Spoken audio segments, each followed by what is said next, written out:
Hello students, मैं अभिराज आपका स्वागत करता हूं हमारे प्यारे से चैनल फिजिक्स वर्ल्ड पे। चलिए हम लोग बढ़ते हैं अपने बेसिक्स मैथ्स के नेक्स्ट लेक्चर पे। जैसा कि आपको पता है, मैंने पहले 3 वीडियोस में बेसिक्स मैथ्स का सबसे पहले टॉपिक को डिस्कस किया है। वो टॉपिक है ट्रिगोनोमेट्री, मतलब मैथ्स का जो ट्रिगोनोमेट्री है जिसको हम आगे आने वाले फिजिक्स के वीडियोज में यूज करने वाले हैं, उसका हम लोगों ने स्टडी किया है। आज के इस लेक्चर में मैं आपको इसके नेक्स्ट टॉपिक, बेसिक्स मैथ्स का नेक्स्ट टॉपिक जो कि स्लोप से रिलेटेड है, उसके बारे में बतलाऊंगा। स्लोप जो कि एक बहुत इंपॉर्टेंट टॉपिक है, आज इस आप लेक्चर में सीखने वाले हो। तो चलिए बढ़ते हैं हमारे स्क्रीन की तरफ और समझते हैं स्लोप होता क्या है। देखिए, जैसा कि आप देख सकते हैं यहाँ पर टॉपिक लिखा हुआ है स्लोप। अब सबसे पहले समझते हैं कि स्लोप होता क्या है। तो मैं एक चीज आपको बतला देना चाह रहा हूं कि इस लेक्चर में मैं स्लोप से रिलेटेड 3 चीजों पे बातें करूंगा। मैं बोल रहा हूं अपने बारे में कि we will talk about slope. We will talk about slope in 3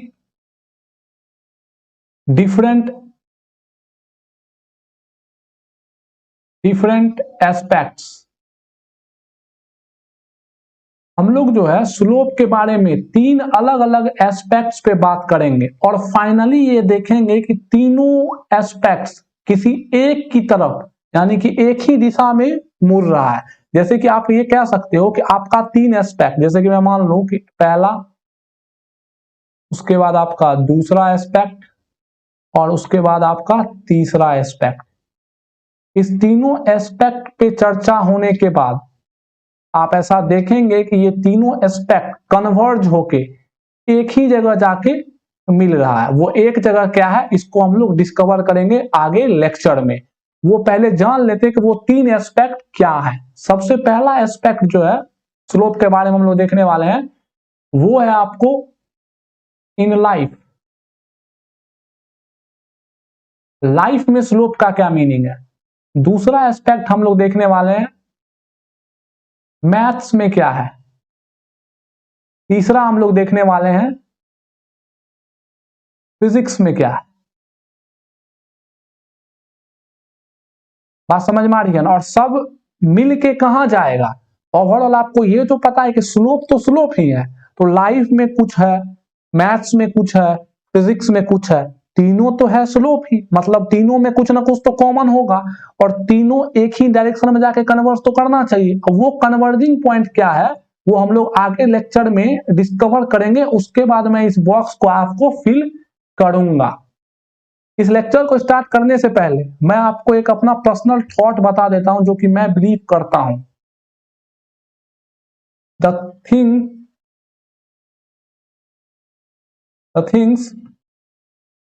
you see around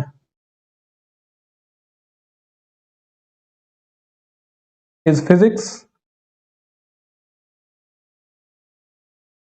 and when you pen it down, it becomes mathematics.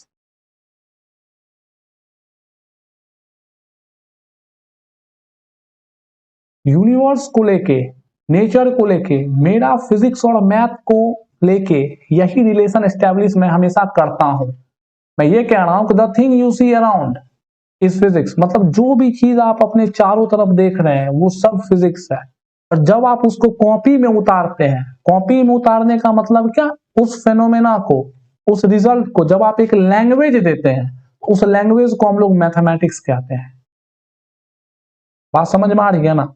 तो चलिए अब हम लोग एक एक करके इस तीनों चीजों पे चर्चा करते हैं। तो सबसे पहले मैं आपको एक चीज और बता देना चाहता हूं इस तीनों चीजों पे चर्चा करने से पहले। हमारा जो लेक्चर्स होता है वो मे भी हो सकता है कि थोड़ा डीपली हो, और एक चीज मैं आपको पूरी तरह से क्लियर कर देता हूं कि आप बिल्कुल ऐसा मत समझो कि इस लेक्चर्स में हम लोग क्लास 11 12 जैसे चीजों की बातें करेंगे। बिल्कुल नहीं। मैं एक क्वेश्चन आपसे पूछना चाहता हूं, आप क्या पढ़ रहे हो। आप मैथ साइंस पढ़ रहे हो, और मैथ साइंस पढ़ने का क्या मीनिंग, सबसे फर्स्ट और सबसे इंपॉर्टेंट मीनिंग क्या होता है कि आप एक ऐसे सब्जेक्ट को पढ़ रहे हो जिसमें गलती करना सबसे सही चीज होता है। अगर आप गलती नहीं करते हो इस सब्जेक्ट में तो आप समझो कुछ नया सोच नहीं सकते हो, पहली बात।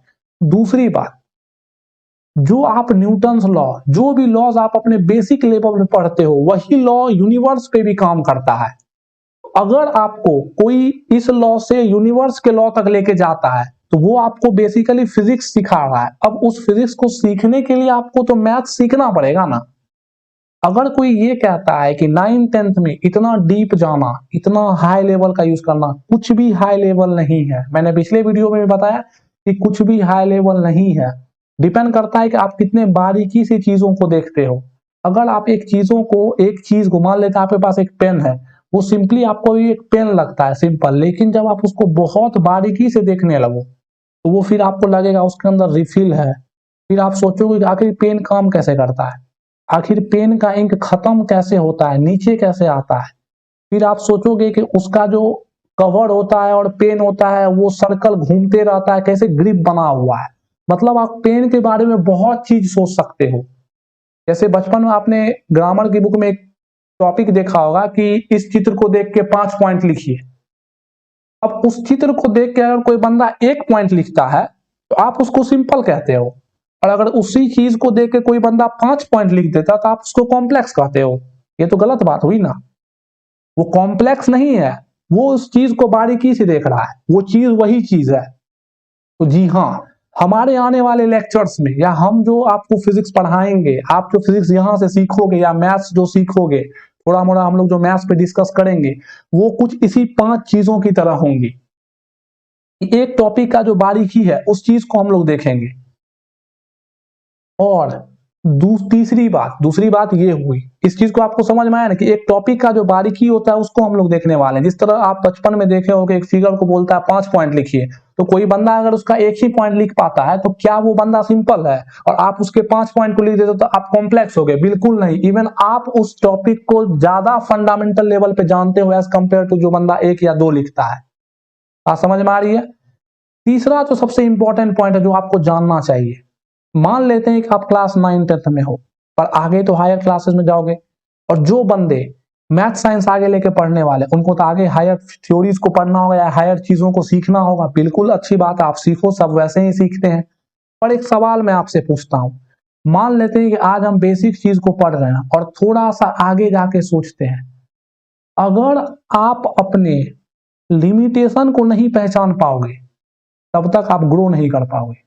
मैंने क्या बोला, इसको समझो, इस चीज को आप समझ लो। ये थोड़ा सा टॉपिक से हटके है, इस चीज को ध्यान रखो।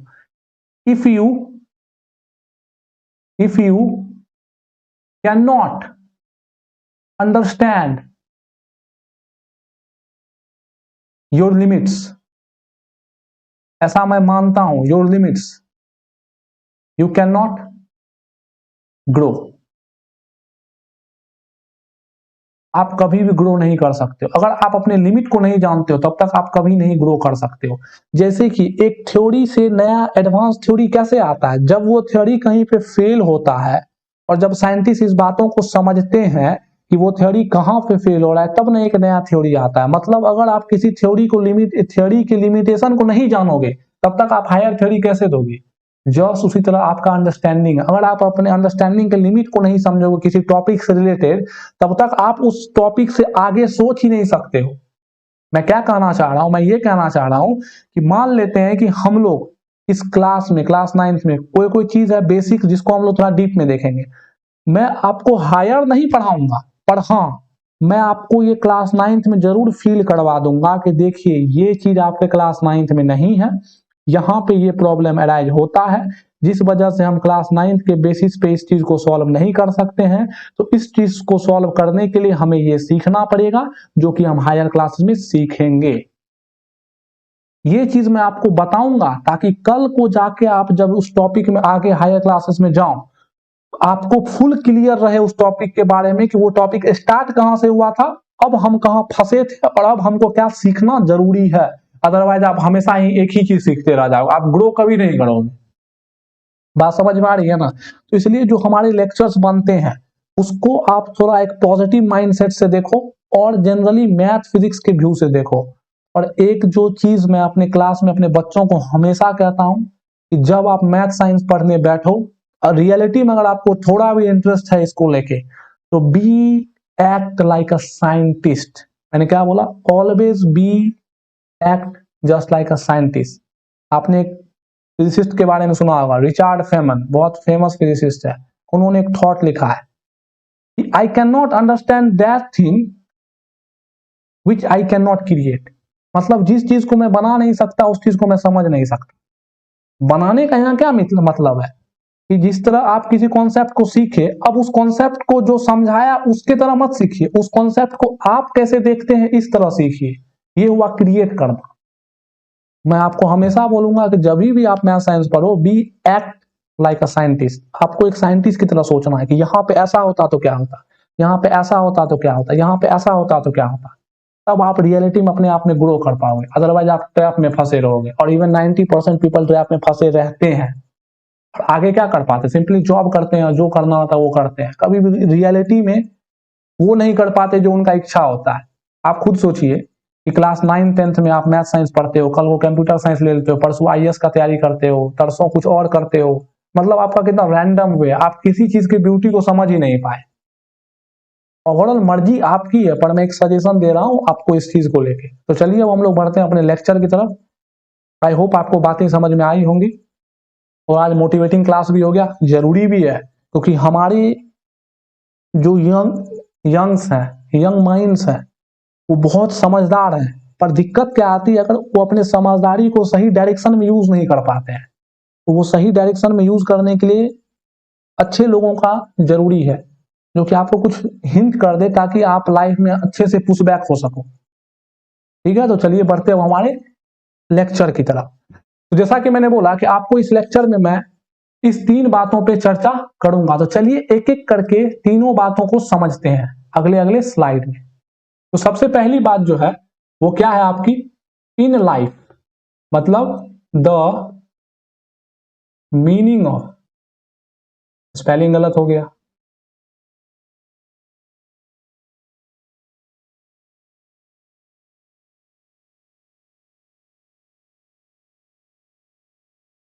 द मीनिंग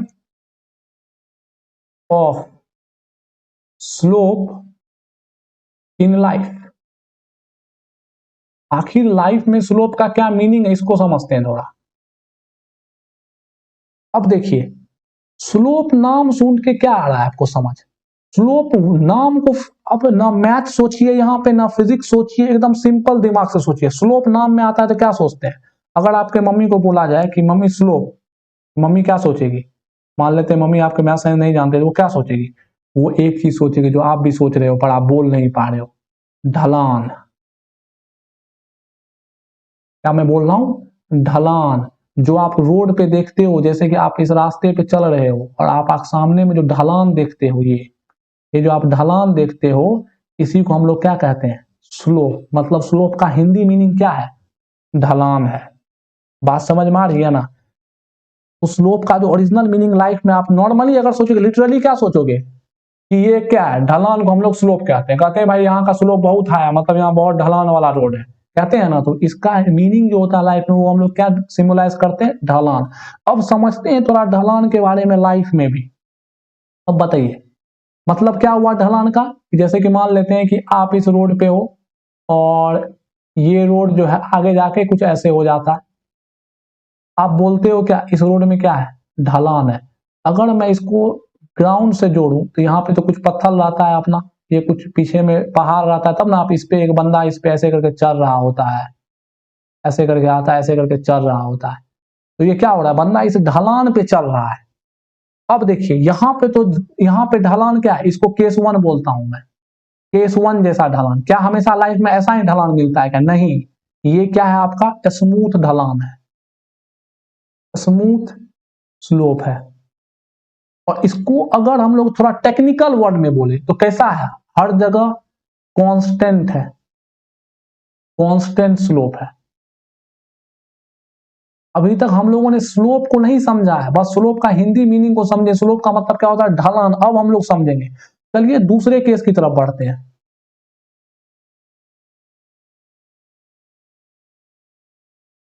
दूसरे केस को समझते हैं। मान लेते हैं कि आपका रोड कुछ ऐसा हो गया, ऐसा भी रोड आपको दिखा होगा, ऐसा भी रोड दिखा होगा, कोई दिक्कत नहीं। कुछ ऐसा भी आपको रोड दिखा होगा। मान लेते हैं कि इसका मैक्सिमम पॉइंट है, यहां से हम लोग जोड़ते हैं इसको। कुछ ऐसा भी आपको रोड दिखा होगा, तो यहाँ पे भी तो व्यक्ति चढ़ता है ना, यहाँ पे भी तो आप अपना गाड़ी चढ़ाते होगे ना, ऐसे भी ढलान पे बिल्कुल चलाते हैं सर। तो पर ये केस 2 है आपका, जो कि क्या है? Rough slope. रफ स्लोप अगर आप अपने लैंग्वेज में बोलो, और इसको थोड़ा लिटरल, थोड़ा मीनिंग वाइज बोलो, तो क्या बोलोगे आप उसको? Variable slope. जी हाँ, वेरिएबल स्लोप। बात समझ में आ रही है ना? तो ये जो है, ये आपका कांस्टेंट ढलान है, मतलब एक सपाट ढलान जिसको कहते हैं ना, सपाट एकदम कांस्टेंट ढलान है। ये आपका क्या है? कुछ वेरिएबल ढलान है। पर दोनों तो ढलान है ना, दोनों स्लोप है। इसका मतलब क्या हो गया कि हमारा स्लोप कांस्टेंट भी हो सकता है और वेरिएबल भी हो सकता है। तो चलिए लिख लेते हैं इस बात को। इससे हम लोग क्या समझे कि our slope can be constant and और वेरिएबल। कांस्टेंट भी हो सकता है और वेरिएबल भी होता है। स्लोप आप लाइफ की तरफ से देखिए, लाइफ में डिफरेंट सिचुएशंस आते हैं ना, तो कभी कभी क्या होता है, एक आदमी देखिए कॉन्स्टेंटली रीच होते जा रहा है, उसका स्लोप क्या है? कॉन्स्टेंटली रीच हो रहा है, वो उसका स्लोप कॉन्स्टेंट है। और एक आदमी कॉन्स्टेंटली डिक्रीज हो रहा है, तो उसका भी स्लोप कॉन्स्टेंट है। और एक आदमी कभी पैसा आ रहा है उसके पास, कभी घट जा रहा है, कभी आ रहा है, कभी घट जा रहा है, तो वो क्या हो रहा है? वेरिएबल तरीके से रीच कर रहा है। अब देखिए यहाँ पे क्या हो रहा है? यहाँ पे ढलान बढ़ते हुए जा रहा है। बात समझ में आ रही है ना? यहाँ पे आपका ढलान क्या है? बढ़ रहा है। बढ़ रहा है मतलब क्या? धीरे धीरे आपको कष्ट ज्यादा करना होगा। अब एक और प्रकार का ढलान हो सकता है, सोचिएगा तो। ये तो आपका स्मूथ स्लोप है और कांस्टेंट स्लोप भी है, और ये आपका कैसा है? वेरिएबल है। और ये भी सॉरी, ये आपका रफ है और वेरिएबल है। आप बोलोगे सर सिर्फ रोड ऊपर ही थोड़ी जाता है सर, रोड तो नीचे भी जाता है, हम तो रियल लाइफ में ये भी देखते हैं। चलो देखते हैं उसको भी। अब आप बोलोगे क्या कि सर हम ऐसा रोड देखे हैं। आप सर देखे नहीं देखे नहीं पता, पर हम जरूर देखे हैं सर ऐसा रोड। तुम्हारे सर भी देखे हैं बाबू ऐसा रोड। चलो कोई दिक्कत नहीं, तुम मान लो ऐसा रोड कुछ देखा है, ये यहाँ पे जमीन है, ग्राउंड है, कुछ ऐसा रोड तुम देखा है, अच्छी बात है। अब तुम यहाँ पे जा रहे हो, नीचे उतर रहे हो, तुम बोलोगे सर सेम बात हम सर रफ में भी तो कर सकते हैं। हम बोलेंगे बिल्कुल कर सकता है, तुमको बहुत आजादी है सोचने के लिए। मेरा तो काम ही है आपको कि पूरा आजाद करके आपको सोचा सके हर चीजों को। बोलोगे बिल्कुल कर सकता है तुम ऐसा, बिल्कुल। अब यहां पे भी आप चलोगे, कोई दिक्कत नहीं सर। अब बताओ, तुम बोलोगे सर ये तो क्या है? सर ये तो स्मूथ स्लोप है, क्योंकि यहां भी तो स्मूथ है ना सर। स्लोप बिल्कुल सही हो तुम। और ये क्या है? रफ स्लोप है सर, यानी कि वेरिएबल स्लोप है। यानी क्या? और वेरिएबल स्लोप है सर। अभी तक हम लोग स्लोप का मीनिंग क्या समझे हैं? सिंपली ढलान। स्लोप का मतलब क्या समझे? ढलान। और यहाँ इसका मतलब क्या? Constant slope. Constant slope. तो अब आप पूछोगे कि सर ये केस 1, ये केस 2, इसको केस 3 देते हैं हम लोग, और ई केस हो गया आपका 4, ये हो गया आपका केस 4। अब बोलोगे सर ये चारों केस में क्या डिफरेंस है? चलिए सर इस केस 1 और केस 2 में डिफरेंस समझ में आ रहा है, पर सर केस 3 में भी स्मूथ स्लोप, केस 1 में भी स्मूथ स्लोप, तो सर केस 1 और केस 3 में क्या अंतर है? आप बोलोगे सर देखने में एक अंतर तो लग रहा है सर, लाइफ में एक अंतर तो लग रहा है कि सर एक का ढलान ऊपर जा रहा है, एक का ढलान नीचे जा रहा है। अंतर तो जरूर कुछ होगा सर। सर वर्ड सेम लग रहा है पर अंतर होगा। तो जी हाँ, लाइफ में भी अंतर आ जाता है और मैथ्स में भी अंतर आ जाता है और फिजिक्स में भी अंतर आ जाता है। अभी हम फिलहाल लाइफ के अंतर को समझ रहे हैं। तो लाइफ में तो आप समझ रहे हो, इस पे चढ़ने में क्या होता है, आपको बहुत कष्ट होता है। इस पे चढ़ने में क्या होता है, बहुत कष्ट होता है। यहाँ पे आपको क्या है कि टफ टू क्लाइंब। अब ये क्यों होता है, इसको हम लोग को डिस्कस नहीं करना, जो होता है पहले उसको देख लेते हैं। यहाँ पे क्या, ये यहाँ पे भी टफ टू क्लाइंब है। इस स्लोप ढलान पे चढ़ने में क्या होता है, मुश्किल होता है। यहाँ पे क्या है, easy to climb, easy to move लिख दो। तो क्लाइंब वर्ड यूज नहीं होता है चढ़ने के लिए। यहाँ पे भी क्या है, इजी टू मूव। तो बोलो कि सर अंतर तो है, ऊपर में टफ हो रहा है। चलिए इस दोनों में तो अंतर है ही, इसके और केस 1 और केस 3 में क्या अंतर है, चलिए इसको हम लोग अच्छे से लिखते हैं। हम लोग अच्छे एकदम डीप लेवल में हम लोग सीखते हैं। हम लोग क्या कहे कि द डिफरेंस बिटवीन, पहले आपको अंतर समझ में आएगा तब ना आप एक दूसरे को समझ पाओगे। अगर दोनों दो चीज में आपको अंतर समझ में ही नहीं आया तो आप दोनों चीज को तो एक ही समझोगे, तो एक चीज को समझ लोगे या सोचोगे सब समझ में आ गया। लेकिन जब अंतर है तो दोनों चीज को अलग ना समझना पड़ेगा। तो पहले अंतर समझिए, द डिफरेंस बिटवीन, देखते हैं डिफरेंस बिटवीन हम लोग अब देखने वाले हैं।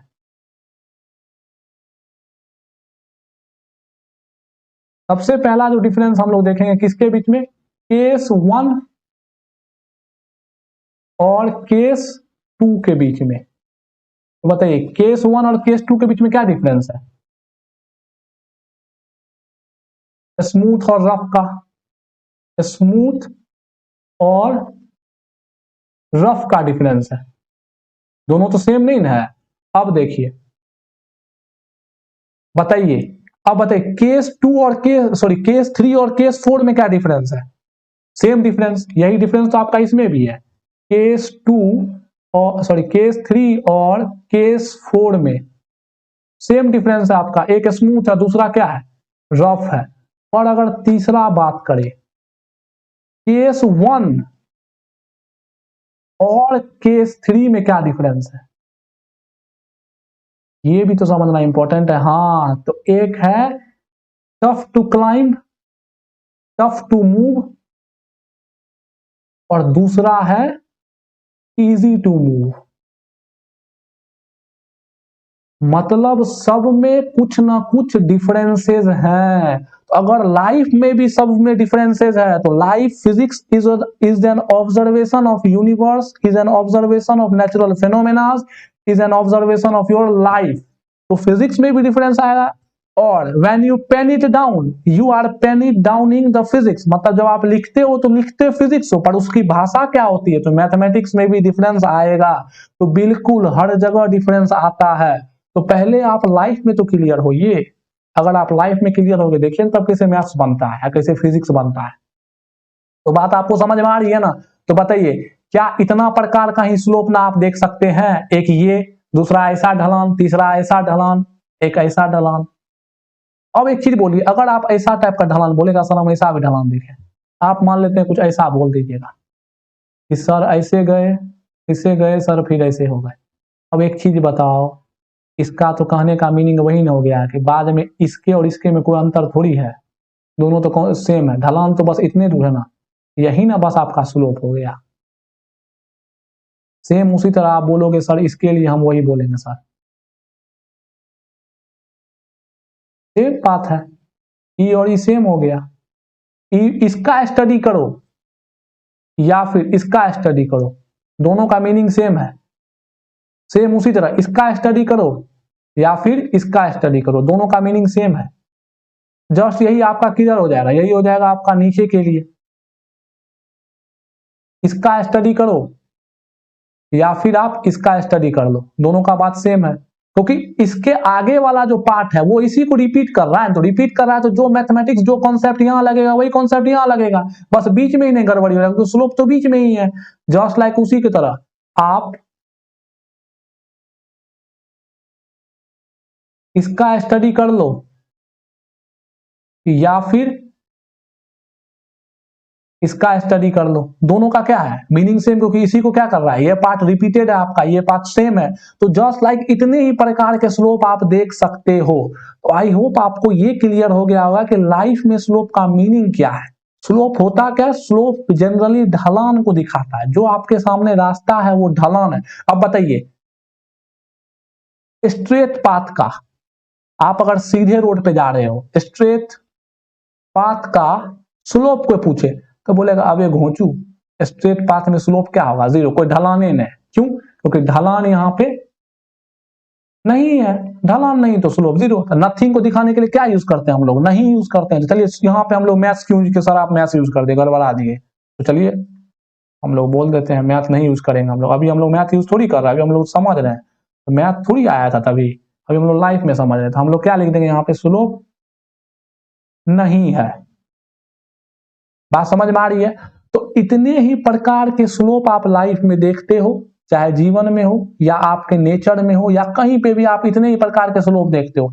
जनरली हम लोगों ने दो चीज में कैटेगराइज किया, एक कांस्टेंट, दूसरा वेरिएबल। अब एक कांस्टेंट ऊपर भी जा सकता है और नीचे भी जा सकता है, उसी तरह वेरिएबल ऊपर भी जा सकता है और नीचे भी जा सकता है। तो हमें कांस्टेंट स्लोप को समझना होगा, हमें वेरिएबल स्लोप को समझना होगा। अगर हम कांस्टेंट को समझ जाएंगे, वेरिएबल को समझ जाएंगे, तो हमको स्लोप के दो चीज के बारे में समझ में आ गया। अब उस दोनों का अपना एक डिवीजन है, एक ऊपर भी जा सकता है और दूसरा नीचे भी जा सकता है। चलिए इस चीज को मैंने बोला है, जिसको उसको मैं ग्राफिकली आपको दिखा देता हूं ताकि आप पूरी तरह से स्लोप के बारे में क्लियर हो जाए। कि मान लेते हैं कि यहाँ पे हेड पे बैठा हुआ है आपका स्लोप। अब आपको पता चला कि स्लोप जो हमारा है वो दो प्रकार का हुआ। बिल्कुल सर, दो प्रकार का स्लोप हुआ। सर आप एक बोले कांस्टेंट, चलिए सर समझ में आ गया कांस्टेंट स्लोप। और सर दूसरा आप बोले वेरिएबल, चलिए ये भी सर समझ में आ गया। अब ये कांस्टेंट कितना प्रकार का हो सकता है, दो प्रकार का हो सकता है। पहला क्या हो सकता है, ऐसे वाला अप वाला, और दूसरा क्या हो सकता है, डाउन वाला। बिल्कुल सही बात है। ठीक उसी प्रकार ये भी कितना प्रकार का हो सकता है, दो प्रकार का, एक या तो अप वाला या तो डाउन वाला। मतलब आप स्लोप के बारे में पूर्ण रूप से लाइफ में क्लियर हो चुके हैं। लाइफ में कितना प्रकार का स्लोप होगा, एक मेनली दो ही प्रकार के हैं, इसका ये सब डिवीजन है। तो अगर फिर भी गिन के देखें तो 1 2 3 4 5 6 गो है, 6 प्रकार का आप चीज देख सकते हो लाइफ में। अब देखिए अगर हम लोगों को इतने प्रकार के स्लोप को स्टडी करना, मतलब अगर हम लोग कांस्टेंट स्लोप और वेरिएबल स्लोप, कांस्टेंट स्लोप को अलग पढ़ना होगा, वेरिएबल स्लोप को अलग पढ़ना होगा। अगर अलग अलग इस 6 केस को अगर हम लोग स्टडी कर लेते हैं, हम लोग पूरे तरह से दुनिया में जितने भी स्लोप, जहां भी स्लोप यूज होगा, हम हर चीज को एक्सप्लेन कर सकते हैं जहां पे भी स्लोप का बात आएगा। हम यहाँ पे एक लाइन लिख सकते हैं, if we study, if we can या will study all the above cases, all the above cases, जो भी केसेस ऊपर हैं, all the above cases, we got complete knowledge about slope, we got complete knowledge about slope, about slope. मतलब एक scientist है जो कि अपने लाइफ में इन हर चीजों को ऑब्जर्व कर लिया, अब उसको ये कॉपी में उतार लिया। अब हम लोग बढ़ते हैं लाइफ में, हम लोगों ने स्लोप का मतलब समझ लिया कि स्लोप ढलान को दिखाता है, कितना प्रकार का ढलान हो सकता है ये भी देख लिया। अब हम लोग बढ़ते हैं कि अपने टेक्निकल टर्म्स की तरफ, यानी कि अब हम एक साइंटिस्ट हैं, हम कैलकुलेट करना चाहते हैं कि स्लोप किस किन बातों पर डिपेंड करता है, स्लोप निकाला कैसे जाता है, इस चीजों पे बढ़ते हैं। तो ये कंप्लीशन हुआ हमारा meaning of slope in life. अब जो दूसरा एस्पेक्ट वो क्या था हम लोग देख लेते हैं। दूसरा एस्पेक्ट हमारा क्या था, दूसरा एस्पेक्ट था हमारा ये लाइफ कंप्लीट हो चुका है, मतलब लाइफ में हम पूरी तरह से स्लोप को समझ चुके हैं। और लाइफ में जो स्लोप को समझे वहां से कॉमन रिजल्ट क्या आया, कॉमन रिजल्ट आया स्लोप बेसिकली दिखाता है ढलान को। स्लोप किसको दिखाता है, ढलान को दिखाता है। अब उस ढलान का टेक्निकल मीनिंग क्या है, टेक्निकल वर्ड क्या है, जैसे कि आप फिजिक्स में ढलान थोड़ी लीजिएगा, उसका एक टेक्निकल वर्ड होता है ना, फिजिक्स का लैंग्वेज क्या होता है, जिस तरह आपका बोलचाल की भाषा होती है, उसी तरह फिजिक्स का भी अपना भाषा है ना, जिसको हम लोग मैथमेटिक्स कहते हैं। मैं यहाँ पे लिख देता हूं, the language of physics is the language of universe, या फिजिक्स कहिए, द लैंग्वेज ऑफ फिजिक्स या universe is mathematics, is mathematics. तो चलिए अब हम लोग अपने यूनिवर्सल लैंग्वेज में आ जाते हैं। तो चलिए हम लोग बढ़ते हैं आगे अपने मैथ से, अब सीखते हैं स्लोप को।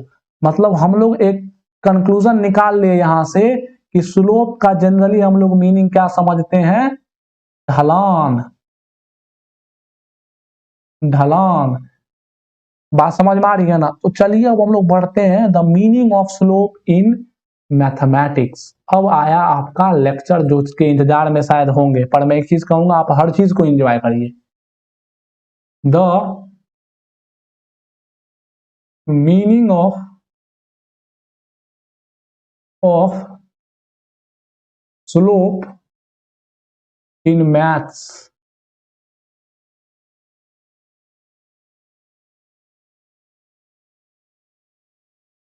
मैथ्स में स्लोप का क्या मीनिंग है, इस चीज को समझते हैं। अब चलिए मैथ्स में समझते हैं। तो चलिए जो हम लोग लाइफ में समझे हैं उसी को ना मैथ्स में उतारेंगे। तो चलिए लाइफ में जो भी समझे हैं उसका एक एग्जांपल लेते हैं। तो हमको ये तो पता है कि स्लोप दो प्रकार के होते हैं, हो सकते हैं। एक हो सकते हैं कांस्टेंट स्लोप, उसी खुशी में स्पेलिंग ही गलत हो जाता है, कंट्रोल करना पड़ेगा खुशी में। एक होगा कांस्टेंट स्लोप, और दूसरा हम लोग क्या जानते हैं, वेरिएबल स्लोप। और ये बात कहां से जानते हैं, ये हवा से तो नहीं आया, ये हम लोग जाने known from the life scenario, life cases, life के केसेस से ये सब चीज हम लोग समझे। अब जो लाइफ में समझे उसी को तो मैथ्स के लैंग्वेज में लिखना है। तो चलिए अब उसका मैथमेटिक्स डेवलप करते हैं। अब हम लोग क्या करने वाले हैं कि now we are going to develop the mathematics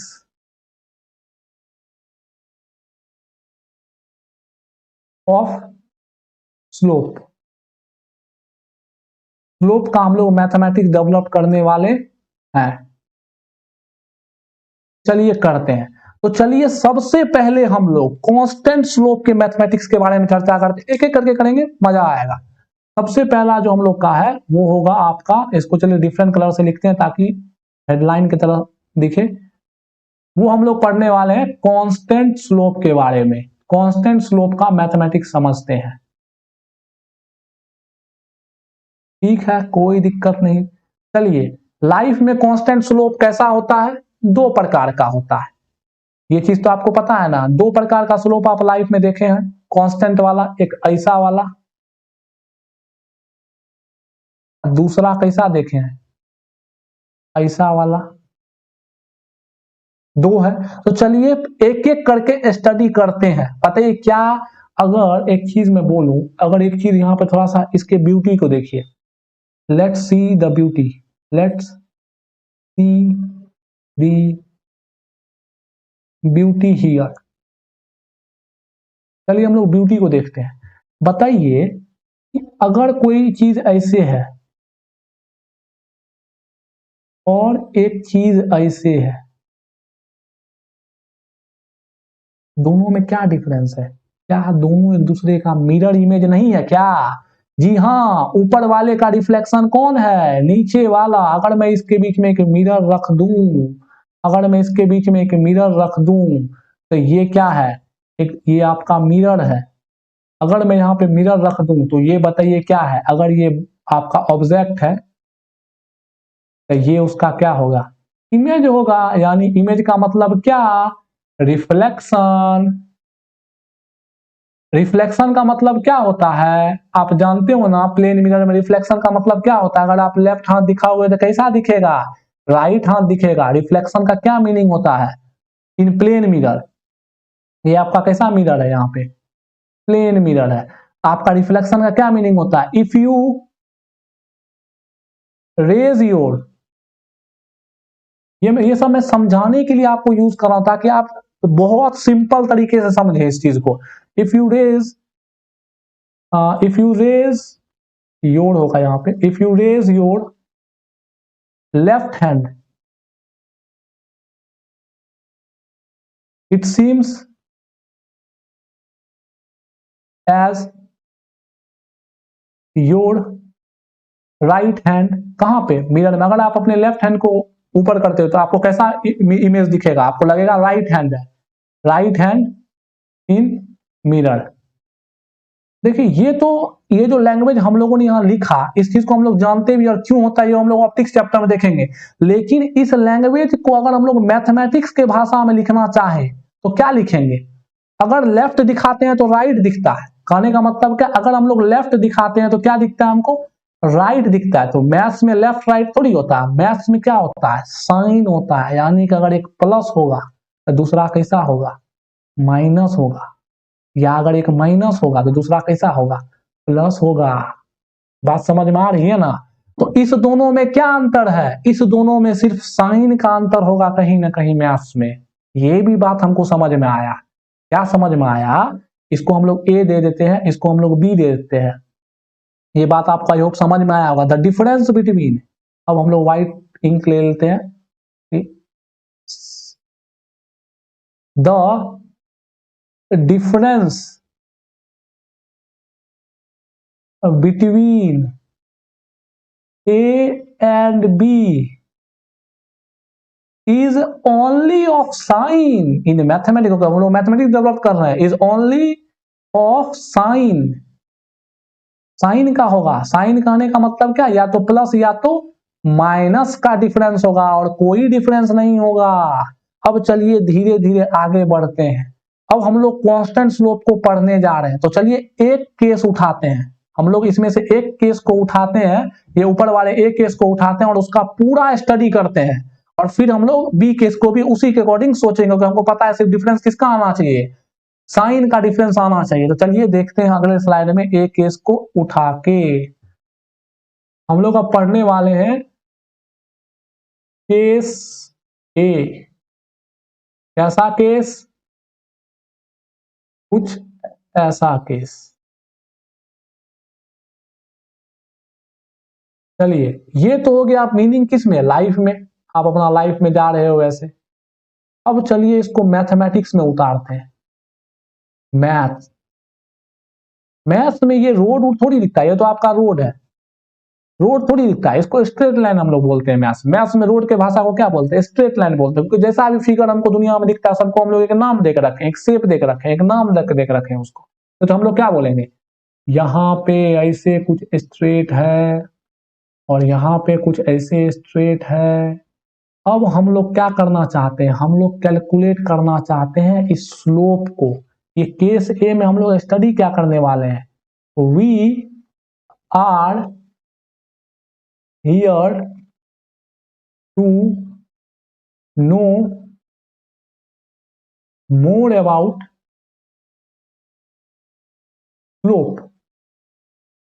यानी क्या? कैलकुलेशन करेंगे,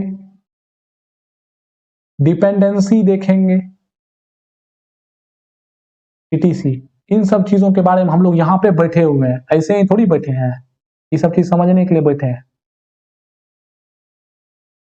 इस सब चीज को समझेंगे अब मैथ्स में। चलिए अब एक चीज बताइए, अब हम लोग कैलकुलेट करते हैं। अब हमको एक चीज बताइए, यहाँ पे ये जो एक रोड होगा तो आप सोचिए यहाँ पे जमीन होगा, यहाँ पे भी जमीन होगा, तो यहाँ पर अगर हम लोग इसको एक्सटेंड करके डॉटेड करके बनाते हैं, यहाँ से एक परपेंडिकुलर यहाँ पे ड्रॉ करते हैं एक नीचे, तो देखिएगा ये आपका क्या है? यहाँ पे परपेंडिकुलर है। अब बताइए हमको इस ढलान के बारे में पढ़ना है, और आप एक क्वेश्चन में सबसे पहले पूछता हूं, उसके बाद देखिए आप आसानी से मैथमेटिक्स डेवलप कर लीजिएगा। हम आपसे सिंपल एक क्वेश्चन पूछ रहे हैं, इस क्वेश्चन का जवाब दीजिएगा।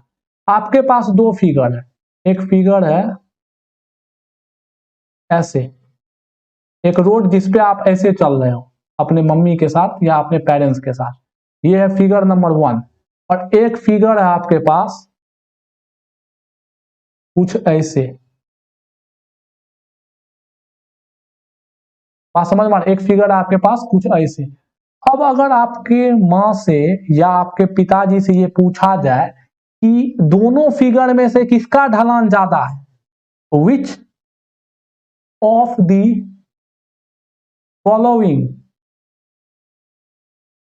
हैज मोर ढलान, यानी क्या, स्लोप। आप और आपके सभी परिवारगण एक ही आंसर देंगे कि बी का slope, slope of B, B का जो स्लोप है वो बड़ा है किससे, स्लोप ऑफ ए। और ये किस बेसिस पे आप आंसर दे रहे हैं, आप अपने दिमाग से बोलिए, आप अपने इंट्यूशन का यूज करके बोलिए। ये आप दे रहे हैं on the basis of angle, on the basis of angle formation. अब एंगल फॉर्मेशन आप देख रहे हैं कि जो थीटा है बी का हॉरिजॉन्टल के, अब देखिए जैसे ही एंगल आ गया तो एंगल आने के बाद आपको एंगल का हर कॉन्सेप्ट क्लियर होना चाहिए, आपका हर कॉन्सेप्ट क्लियर होना चाहिए, हर कॉन्सेप्ट क्लियर होना चाहिए, क्लियर होना चाहिए। इस बात को समझिए, आपका हर कॉन्सेप्ट क्लियर होना चाहिए, जो कि मैंने पिछले लेक्चर में आपको एंगल के बारे में हर चीज समझाया है। पिछले लेक्चर में देख लीजिएगा, जो भी लेक्चर में होगा, शायद 1 में है, 1 के ट्रिग्नोमेट्री लेक्चर में क्लियर होना चाहिए। जैसे ही हम लोग अपने कोर्स में आगे बढ़ेंगे, हर चीज पुराना यूज होते जाएगा और आपको फील आते जाएगी बातों की। अब देखिए आप यहाँ पे क्या बोलेगा, थीटा बी जो है वो क्या है, बड़ा है किससे, थीटा ए से। आप यहाँ यही ना बोलोगे कि थीटा बी जो है वो आपका बड़ा है किससे, थीटा ए से आपका बड़ा है। तो चलिए अब इस बात पे, इस चीज का जवाब आप अपने इंट्यूशन से दे दिए। अब चलिए इसका मैथमेटिक्स सोचते हैं। अब आपके पास ये एक केस है और आप एक चीज बोलो, इस केस में क्या हो रहा है। इस केस में आप बोल रहे हो कि ये जो एक लाइन है, ये लाइन इसके साथ कुछ एंगल बना रहा होगा थीटा। और बताइए किसका स्लोप ज्यादा होगा, जिसका हॉरिजॉन्टल के साथ एंगल ज्यादा होगा। एंगल हमेशा कहां से फॉर्म होता है, एक रेफरेंस लाइन से फॉर्म होता है, वो रेफरेंस लाइन यहाँ क्या है, हॉरिजॉन्टल लाइन है। तो जिसका हॉरिजॉन्टल के साथ थीटा ज्यादा होगा उसका स्लोप क्या होगा, ज्यादा होगा। मतलब अगर हम लोग इस थीटा की बात करें तो एंगल जिसका ज्यादा होगा उसका स्लोप क्या होगा, यहाँ पे एंगल एक फॉर्म हो रहा है और यहाँ पे एक एंगल फॉर्म हो रहा है, उसका स्लोप क्या होगा, ज्यादा होगा। यहाँ पे थीटा ए फॉर्म हो रहा है, यहाँ पे क्या हो रहा है, थीटा बी फॉर्म हो रहा है। अब बताइए एक चीज हमको, अगर मैं आपसे एक क्वेश्चन पूछूं, आपने यहाँ क्या समझा, पहले इसको लिख लेते हैं। आप यहाँ ये समझे कि द पाथ, पाथ मतलब क्या, रास्ता, the path has higher slope, the path has higher slope which has, जिसके पास, which has forming, which has forming या विच हैज बीन होगा फॉर्मिंग, सही अगर इंग्लिश लिखे तो, which has been forming greater angle, greater angle, जो greater angle form करता है उसका स्लोप क्या होगा, ज्यादा होगा। अब बताइए एंगल बड़ा फॉर्म करेगा, ये किस बात पे डिपेंड करता है। चलिए इस चीज को देखते हैं कि कैसे देख के हम समझेंगे कि एंगल हमारा ग्रेटर बन रहा है। हम क्या कह रहे हैं कि how we come to know, how we can know that the angle formation is greater, the angle formation is greater, is greater। तो चलिए देखते हैं इस क्वेश्चन का आंसर, तब ना हम बोलेंगे कि भाई एंगल इसमें ज्यादा हो रहा है इसमें कम हो रहा है। चलिए देखते हैं। अब एक चीज बताइए, मुझे एक सवाल बताइए, मैं आपके पास 2 ट्रायंगल दे रहा हूं, एक ट्रायंगल आपका ये है, इसको आप ऐसे समझिए, एक ट्रायंगल आपका ये है, आप समझ लीजिए यहाँ पे आपका रोड है, यहां से आप आ रहे हो, यहां चढ़ रहे हो। एक ट्रायंगल आपका ये है और दूसरा ट्रायंगल आपका ये है।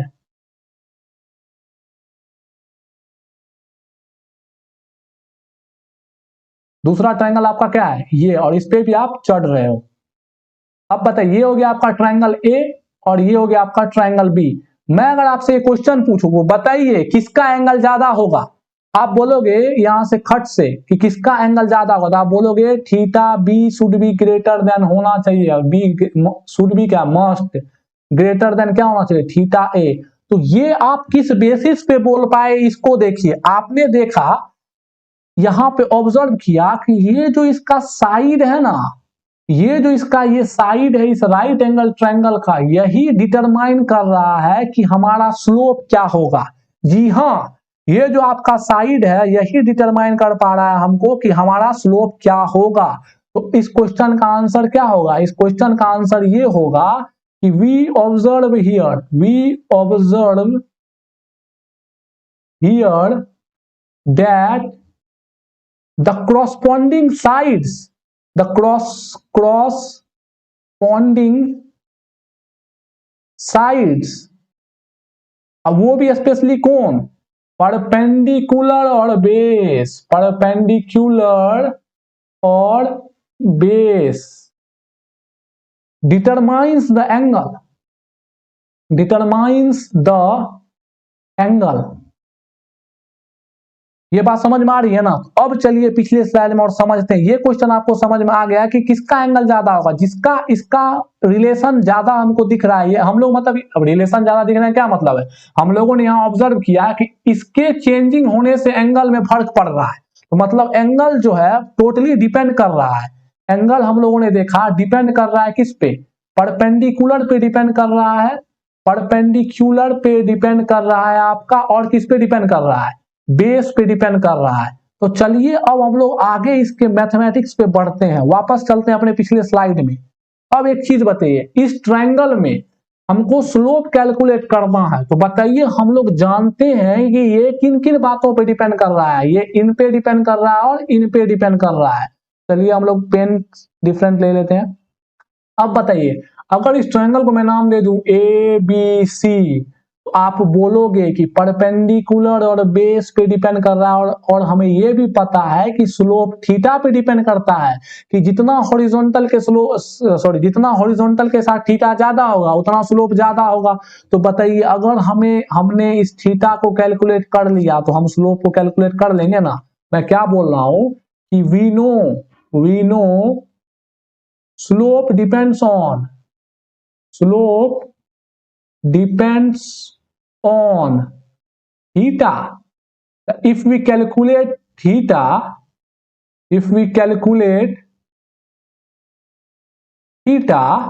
we get slope, मतलब हमें क्या मिल जाएगा, स्लोप मिल जाएगा। तो अब बताइए, हमारे पास ढेर सारा इंफॉर्मेशन हो चुका है स्लोप के बारे में। ये चीज देखिए, स्लोप एक बहुत छोटा सा वर्ड है, पर जब हम इसके बारीकी में जाएंगे तो कितने डेप्थ में चीजों को फील करके समझ रहे हैं हम लोग। बात समझ में आ रही है ना। तो चलिए अब बताइए, तो थीटा को कैसे कैलकुलेट करेंगे। अब थीटा को तो बहुत तरीके से कैलकुलेट किया जाता है, पर देखिए यहाँ पे जो चीज आप कैलकुलेट करना चाहते हो, आपको तो ये भी पता होना चाहिए कि आपको जानकारी क्या दिया हुआ है और आपको क्या निकालना है, उसी के हिसाब से ना आप रिजल्ट पे पहुंचते हो। तो बताइए, आपको यहाँ जानकारी क्या है, आपको पता है कि ये डिपेंड कर रहा है इसके साइड पे, और आपको निकालना थीटा है। तो आपने पढ़ा है ट्रिग्नोमेट्री पिछले लेक्चर में, अगर बताइए ट्रिग्नोमेट्री नहीं पढ़ते तो कभी भी नहीं सीख पाते, इसलिए बेसिक मैथ बहुत जरूरी है। अब बताइए कि we know the concept of trigonometry by applying the concept of trigonometry, by applying the concept of trigonometry, by applying the concept of trigonometry, we can easily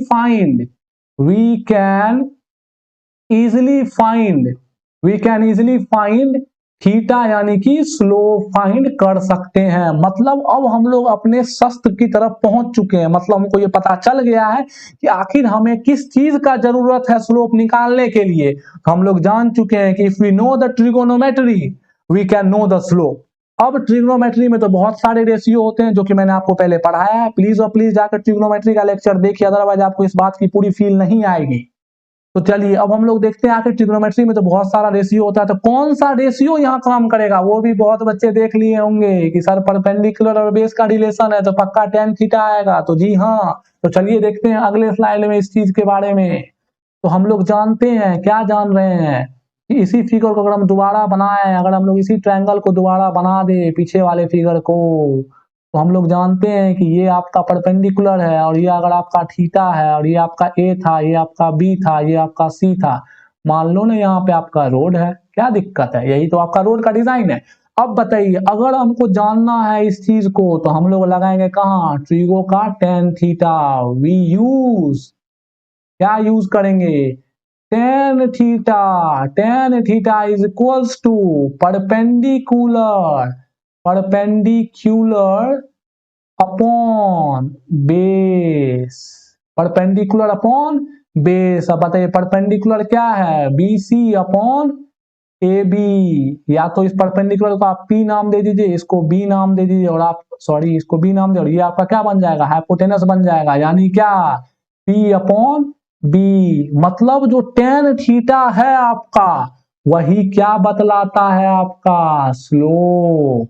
यानी कि जिसका थीटा ज्यादा होगा, अगर थीटा ग्रेटर होगा तो आपका क्या ज्यादा होगा, स्लोप ज्यादा होगा। और अगर आपका थीटा ज्यादा होगा तो tan थीटा भी ज्यादा होता है। और इस चीज को हम वेरीफाई कर सकते हैं। आपको पता है tan 0 का मान 0, tan 30 डिग्री का मान 1/√3, tan 45 डिग्री का मान 1, tan 60 का मान √3। देखिए जैसे जैसे tan का एंगल बढ़ते जा रहा है उसका वैल्यू बढ़ते जा रहा है। तो जी हाँ, अगर आपका थीटा बढ़ेगा तो tan थीटा बढ़ेगा, और अगर आपका tan थीटा बढ़ेगा तो आपका स्लोप बढ़ेगा।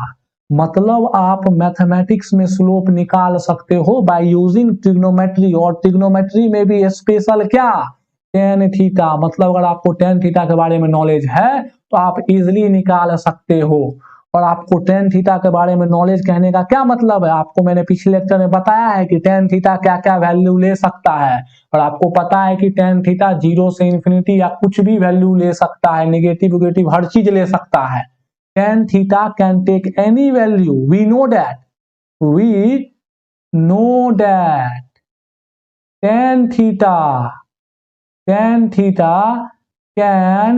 take any value, so slope can take any value। इसलिए स्लोप भी क्या हो सकता है, slope can be in any ways, किसी भी तरीके में ढलान हो सकता है ना। इसलिए तो वो 6-7 रिजल्ट आए थे हमारे पास, क्योंकि ढलान बहुत तरीके में हो सकते हैं, क्योंकि tan थीटा किसी प्रकार से हो सकता है। अब बताइए, मैंने आपको ये भी बताया था कि थीटा को हम लोग कैसे मेजर करते हैं, एंटी क्लॉकवाइज डायरेक्शन में। तो यहाँ पे थीटा कैसे मेजर हुआ है, एंटी क्लॉकवाइज डायरेक्शन में, इसलिए मैंने tan थीटा लिखा है, माइनस थीटा नहीं लिखा है। तो मैं यहाँ पे लिख रहा हूं, here we measure theta in anti clockwise direction. अगर किसी को ये सब चीज नहीं ना पता है और वो पूरा कह देगा कि मैं पूरा फील ले चुका हूँ टॉपिक का, वो झूठ बोल रहा है। अगर उसे थीटा के बारे में नहीं पता है, अगर उसे ट्रिग्नोमेट्री के बारे में नहीं पता है, फिर भी वो 9th पढ़ रहा है, तो वो गलत कर रहा है, वो सही से नहीं पढ़ रहा है। भले वो कितना स्टाइलिश मथुरा बना ले, मैं आपको आगे आने वाले लेक्चर में ये बताऊंगा कि कहाँ पे बच्चे ये सोचते हैं कि 9th में सब चीज पढ़ना इंपॉर्टेंट नहीं है, और क्यों ऐसा सोचते हैं और क्यों हमें नहीं पढ़ाया जाता, ये मैं आपको बताऊंगा। तब आपको महसूस होगा क्यों पढ़ना जरूरी है। ऐसे तो धीरे धीरे आपको महसूस हो ही रहा है। बात समझ में आ रही है। तो थीटा को मेजर किसमें कर रहे हैं, एंटी क्लॉकवाइज में मेजर कर रहे हैं। और इस क्लॉकवाइज में अगर मेजर करते हैं तो क्या होगा, पॉजिटिव आपका थीटा होगा। और कहां से मेजर कर रहे हैं, एंड फ्रॉम हॉरिजॉन्टल,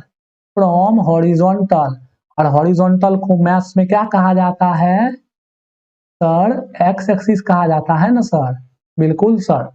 तो एक्स एक्सिस से मेजर करते हैं, और अगर एंटी क्लॉकवाइज में करते हैं पॉजिटिव और क्लॉकवाइज में करेंगे तो निगेटिव। तो चलिए आप इस स्लोप के बारे में क्लियर हो चुके हैं। और दूसरी बात हम लोग पढ़ रहे हैं कांस्टेंट स्लोप के बारे में, और आप इस चीज को क्लियर हो चुके हैं। अगर ढलान ऊपर हो तो हम लोग थीटा यानी कि स्लोप कैसे निकालेंगे, और स्लोप ऐसे निकालेंगे।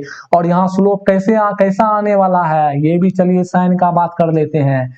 Here the slope will be positive, here the slope will be positive, मतलब यहाँ स्लोप क्या होगा आपका, पॉजिटिव होगा। अब जो इसके रिफ्लेक्शन वाला दूसरा फिगर था, आप समझ रहे होंगे, वहां स्लोप क्या होगा, निगेटिव होगा। वैल्यू भले सेम हो, थीटा भले सेम हो, पर आंसर में क्या होगा, एक में निगेटिव आएगा, दूसरा पॉजिटिव आएगा। मैंने आपको पिछले लेक्चर में बताया है कि tan माइनस थीटा और tan थीटा का आंसर तो सेम आता है, पर मैग्नीट्यूड वाइज, पर साइन दोनों का क्या हो सकता है, अलग। मैं क्या बोल रहा हूं, मैं ये बोल रहा हूं कि tan थीटा यानी कि tan माइनस 30 कोई लिखे और कोई पूछ दे आपको tan 30 डिग्री, तो बताइए tan माइनस 30 को छोड़िए, पहले tan 30 का वैल्यू लिखिए। tan 30 का वैल्यू क्या होगा, tan 30 का वैल्यू क्या होता है, 1/√3। और बताइए tan माइनस 30 को मैंने बताया था ना पिछले लेक्चर में, आप इसको ऐसे लिखे, क्यों लिखते हैं मैंने सब चीज एक्सप्लेन किया, आप जाके देखिए। तो बताइए अभी भी तो ये नहीं बदलेगा ना, tan 30 कितना होता है, -1/√3। तो देखिए ये भी तो रिजल्ट दोनों का क्या हुआ, सेम हुआ। मतलब दोनों का मैग्नीट्यूड वाइज दोनों सेम है, पर दोनों क्या है, एक दूसरे के अपोजिट है बाय साइन। मैं यहाँ पे लिख सकता हूं अपोजिट इन साइन, और अपोजिट इन साइन का मतलब क्या होता है, रिफ्लेक्शन, अपोजिट इन साइन। तो बात समझ में आ रही है ना। तो अगर अब हम लोग इसकी चर्चा करें, मतलब हम लोगों ने देखा कि अगर हमारे पास ऐसा फिगर हो, ऐसा अगर फिगर हो, तो हम लोगों ने देखा इसका स्लोप क्या होता है, पॉजिटिव होता है। और इसी जगह अगर हमारे पास ऐसा फिगर हो, तो बताइए इस केस में, चलिए ट्रायंगल ड्रॉ करिए, तो ट्रायंगल अबड़ी ऐसे ड्रॉ करिएगा ना, तो बताइए 90 ये होगा ना, और बताइए एंगल क्लॉकवाइज होगा ना, तो बताइए यहाँ पे थीटा क्या होगा आपका, क्लॉकवाइज होगा। भले थीटा आपका यहाँ भी थीटे है, यहाँ भी थीटे है, जैसे मान लो यहाँ थीटा 1 है और यहाँ थीटा 2, और हम ये बोल दिए कि थीटा 1 और थीटा 2 का वैल्यू सेम है, जो कि थीटा के बराबर है, तो एंगल तो सेम है, पर ये एंगल यहाँ क्या है, क्लॉकवाइज है ना, तो क्लॉकवाइज है तो निगेटिव होगा ना, यानी कि इसका भी, इसका स्लोप क्या होगा, इसका स्लोप होगा निगेटिव, और इसका स्लोप क्या होगा, पॉजिटिव। अगर मैं एक एग्जांपल से आपको समझाऊं, समझिए बातों को। अगर मैं बोलूं एग्जांपल के तौर पे, एक आपके पास फिगर है, एक एक टावर है, यहां से आप देख रहे हो, आपको मैंने पूछा कि कितना स्लोप है, और बोला 30 डिग्री है, और बताया, पूछा इसका स्लोप, और दूसरा फिगर पूछ लिया कि बताइए टावर कुछ ऐसे है और ये भी 30 डिग्री है, तो बताइए आप यहाँ पे खड़े हो और यहाँ पे भी आप यहाँ पे खड़े हो, तो बताइए इसका स्लोप क्या होगा, इसका स्लोप होगा tan 30, पॉजिटिव 30, तो ये क्या होगा 1/√3। पर इसका स्लोप यहीं पे क्या होगा, आपको पता है ना, इसका स्लोप क्या होगा, tan माइनस 30, क्योंकि थीटा क्या है, निगेटिव, तो tan माइनस 30 यानी क्या, यानी -1/√3, यानी कि दोनों का मैग्नीट्यूड सेम है पर साइन अलग। अगर साइन अलग है तो स्लोप अलग हो गया, ये वैल्यू और ये वैल्यू अलग है। -1 और 1 सेम होता है क्या, नहीं होता है, तो यहाँ दोनों का स्लोप अलग है। यानी कि स्लोप सिर्फ थीटा पे डिपेंड नहीं करता है, अब कहो तो थीटे पे डिपेंड करता है। अब ये अलग बात है, थीटा दो चीजों पे डिपेंड करता है, क्लॉकवाइज और एंटी क्लॉकवाइज पे। अगर स्लोप थीटा पे डिपेंड करता है और थीटा क्लॉकवाइज एंटी क्लॉकवाइज पे डिपेंड करता है, तो ऑब्वियसली स्लोप को भी क्लॉकवाइज एंटी क्लॉकवाइज पे डिपेंड करना होगा ना। मैंने क्या बोला, मैंने ये बोला कि we know that slope depends upon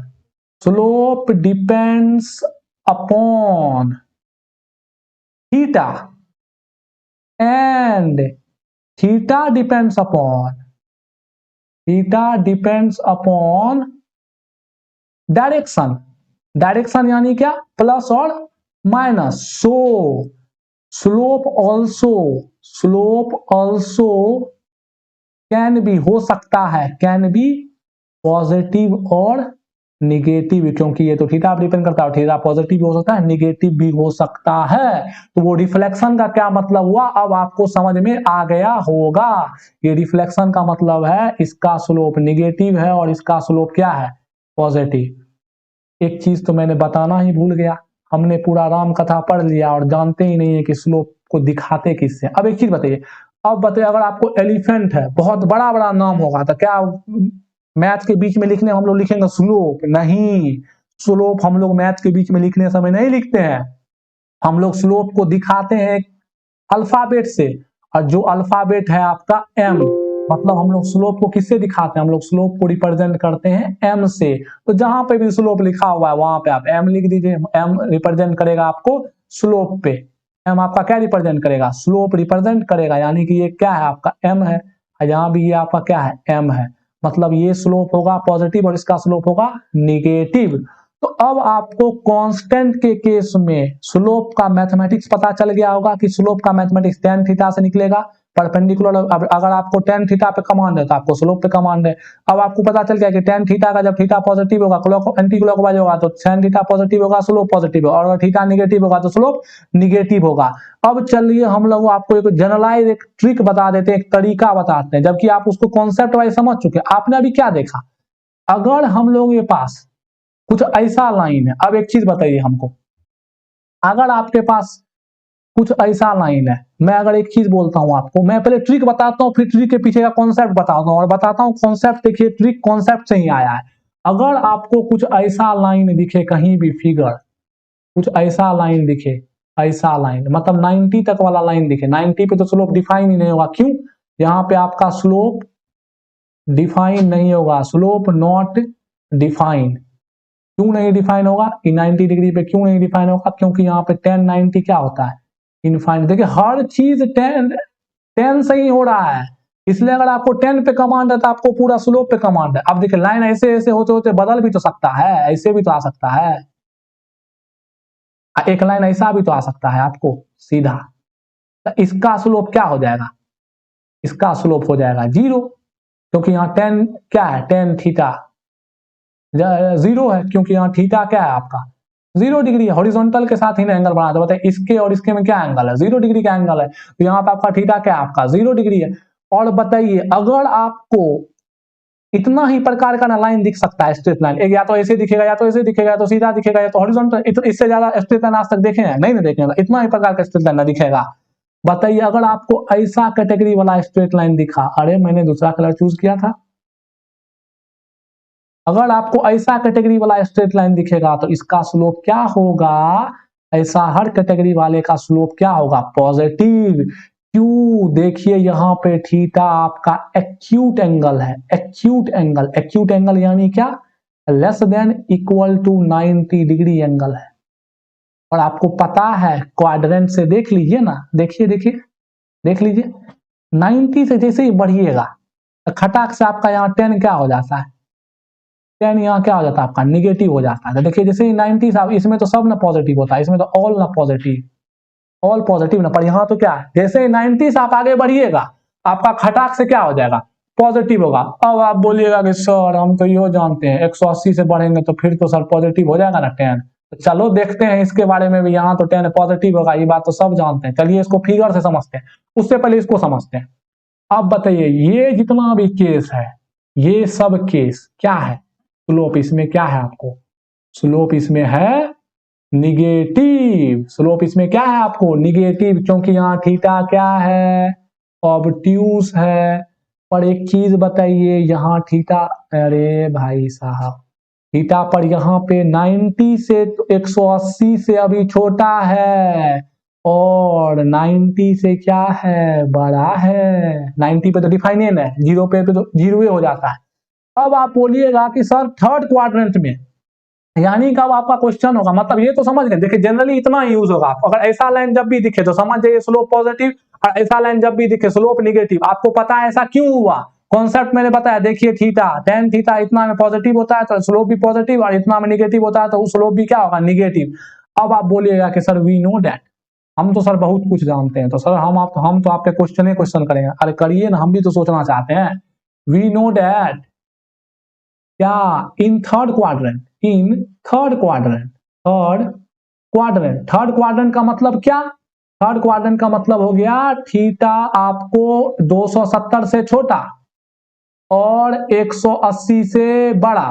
third quadrant में हम लोग ये चीज जानते हैं कि we know that, third quadrant में हम लोग जानते हैं कि tan थीटा क्या होता है आपका पॉजिटिव होता है। तो चलिए अब अपने लाइन को लेकर चलते हैं हम लोग थर्ड क्वाड्रेंट में। So what about line, what about line, तो लाइन के बारे में क्या सोचना है अब आपका सर, तो चलिए थर्ड क्वाड्रेंट में लाइन को लेके चलते हैं भाई, इसकी लाइन के साथ सब एक्सपेरिमेंट हो जाएगा। चलिए बताइए, ये हो गया फर्स्ट क्वाड्रेंट में, ये हो गया 90 डिग्री, सॉरी इसको 90 मान लीजिए आप, ये हो गया 180 से पहले, ये हो गया 180, ऐसे घूम रहे हैं हम लोग। कैसे घूम रहे हैं हम लोग? ऐसे घूम रहे हैं एंटी क्लॉकवाइज में, ऐसे घूम रहे हैं, आप समझ रहे हैं बात को, ऐसे घूम रहे हैं। ये हो गया ऐसे 180। अब देखिए जैसे ही आप ऐसे कर दीजिएगा तो अब ये कौन से क्वाड्रेंट में आ गया? ये आपका आ गया कौन से क्वाड्रेंट में? ये आपका आ चुका है लाइन आपका थर्ड क्वाड्रेंट में। तो आपको पता है कि थर्ड क्वाड्रेंट में tan थीटा क्या होना चाहिए? पॉजिटिव होना चाहिए, और tan थीटा पॉजिटिव होता है। ये एंगल आपको क्या है पता है ना? ये एंगल क्या है आपका? पॉजिटिव है, यहाँ पे थीटा आपका पॉजिटिव है। तो बताइए इसको ऐसे दिखाइए या इसको ऐसे दिखाइए, ये भी तो एक ही बात हुआ। करस्पॉन्डिंग एंगल्स पैरेलल, यहाँ जो थीटा 1 होगा यहाँ भी तो थीटा 1 होगा। तो जैसे ही आपका लाइन कुछ ऐसे वैसे होने लगता है तो आप सीधे उसके बॉटम लाइन से देखिए एक्यूट बन रहा है कि नहीं। मतलब ये जो अगर आप कहिएगा कि सर थर्ड क्वाड्रेंट में जाने के बाद tan पॉजिटिव होता है, सर थर्ड क्वाड्रेंट में लाइन को कैसे लेके जाएंगे? एक्चुअली में आपका थर्ड क्वाड्रेंट में लाइन जाता ही नहीं है। देखिए थर्ड क्वाड्रेंट में जब आप उसको शिफ्ट करिएगा तो वो फिर क्या बन जाता है आपका? एक्यूट ही बन जाता है। इसलिए पिछले लेक्चर में मैंने आपको बताया था जो हायर एंगल होता है उसको भी हम लोग स्प्लिट करते हैं किसके के बीच में? 0 से 90 के ही बीच में। तो देखिए कैसे कॉन्सेप्ट एक दूसरे से जुड़ रहा है। यहाँ पे ये आपका क्या बन जाएगा? एक्यूट ही बन जाएगा, क्योंकि आपको पता है कि हम लोग बिग एंगल को भी स्प्लिट करते हैं छोटे एंगल में। तो अगर किसी भी लाइन का आपको स्लोप के बारे में बताना हो, मतलब फाइनल फुल एक आपको ट्रिक दे रहे हैं, एक शॉर्टकट दे रहे हैं, एक तरीका दे रहे हैं, चाहे कैसा भी लाइन आपको दिखे, मतलब मैं बोल रहा हूं if you want to tell, if you want to tell the slope of any type of line, क्या करना होगा ये सोचो। do one thing, क्या करना होगा ये सोचिए। आप क्या करिए कि जैसा भी लाइन आपको हो आप उसके बॉटम पॉइंट पे एक हॉरिजॉन्टल ड्रॉ करिए, और हॉरिजॉन्टल ड्रॉ करने के बाद देखिए अगर आपका थीटा एक्यूट हुआ तो फिर आपका स्लोप क्या होगा? पॉजिटिव होगा। स्लोप आपका क्या होगा? पॉजिटिव। और अगर आपका थीटा ऑब्ट्यूस हुआ तो आपका स्लोप क्या होगा? निगेटिव हो जाएगा। मतलब बात समझ रहे हैं? अगर आपको ये चेक करना हो कि कोई भी लाइन का स्लोप कैसा होगा तो आप सिंपली क्या ड्रॉ करिए? हॉरिजॉन्टल ड्रॉ करिए। मतलब मैं ये बोल रहा हूं, अगर मैं स्टेप की बात करूं तो सबसे पहला स्टेप क्या होगा? Draw horizontal line, draw a horizontal line, horizontal line draw करिए।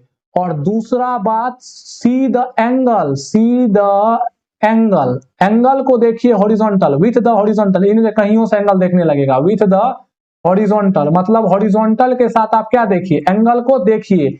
अब इसके अंदर दो केस आता है, इफ थीटा इज एक्यूट, अगर आपका थीटा एक्यूट हुआ तो आपका स्लोप क्या होगा? पॉजिटिव होगा। और अगर आपका थीटा ऑब्ट्यूस हो गया, ऑब्ट्यूस हो गया तो आपका स्लोप क्या हो जाएगा? निगेटिव होगा। ऑब्ट्यूस करने का क्या मतलब? अगर आपका ऐसा लाइन है तो देखिए थीटा क्या हो गया? आपका ऑब्ट्यूस हो गया, ग्रेटर देन 90 हो गया ना यहाँ। और अगर आपका लाइन ऐसा है तो देखिए यहाँ पे क्या है? थीटा लेस देन 90 है ना। तो अगर आपका ऐसा केस आता है तो लाइन कैसा भी हो आप सिंपली बता सकते हो, हॉरिजॉन्टल ड्रॉ करिए, देखिए एंगल, और आप इजिली बता सकते हो। तो अभी तक आपको ये क्लियर हो चुका है पूरी तरह से कि हम लोग ये जान चुके हैं कि कांस्टेंट स्लोप को कैसे कैलकुलेट करना चाहिए, चाहे वो स्लोप ऊपर की तरफ हो या नीचे की तरफ हो। हम लोग कांस्टेंट स्लोप को कैलकुलेट करना जान चुके हैं इन मैथमेटिक्स। अब सवाल आता है कि हम लोग वेरिएबल स्लोप को कैसे कैलकुलेट करें। तो चलिए इसको हम लोग आगे देखते हैं दूसरे लेक्चर में। Thank you very much. आप इस लेक्चर का पूरी तरह से बेनिफिट लीजिए और डीपली इसको स्टडी करिए और समझिए बातों को।